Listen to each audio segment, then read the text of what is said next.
The Stone Well by Jung. In the year 1883, there lived the Clark family, a simple family of 3 in a teeny town named Dresden, Kansas. The small community had a population of 34 at the time. Joseph was an only child, and since there wasn't another 9-year-old within miles of their farm, he would have to invent his own games. His father had built him toys made of wood and paint over the years, hoping to bring some joy to the son he loved and cared for most. Even to a 9-year-old child with a good imagination and an unquenchable thirst for adventure, Joseph needed more. Jonathan surprised his son with 2 tin cans connected by a string.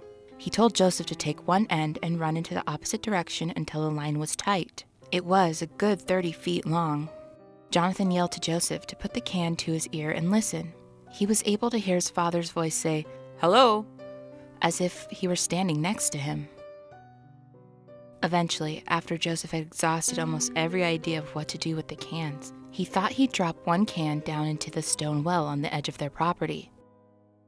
How exciting this was for Joseph to hear what it sounds like down at the bottom of a well. What mysteries lay down there? Does something scary live down there, in the dark? One cold morning, Jonathan awoke early with a sense of unease. Joseph's bed was empty. Without shoes or a coat, he raced out into the front yard and shouted Joseph's name. In a panic, he thought of the only place his son could be, and that was the well. A single tin can lay where Joseph usually sat. His son never wandered off far from the property. The stones that created the sides of the well were much too high for a 9-year-old to fall in. After weeks of searching, the Clark family gave up. Joseph's disappearance was going to remain a mystery to his parents forever.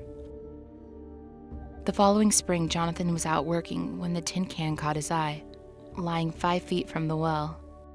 Setting down the junk in his arms, he raised the tin can to his mouth and whispered, "Joseph, I love you so much." He waited a few seconds before moving it to his ear with the slightest hope that he would hear his son's voice echoing through the can. All he heard was the sound of the other tin can tapping against the stone walls of the well, which was soon followed by silence.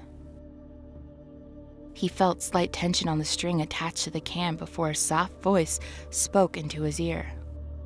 "He's much happier with us." He quickly dropped the can and began pulling up the string that connected the cans.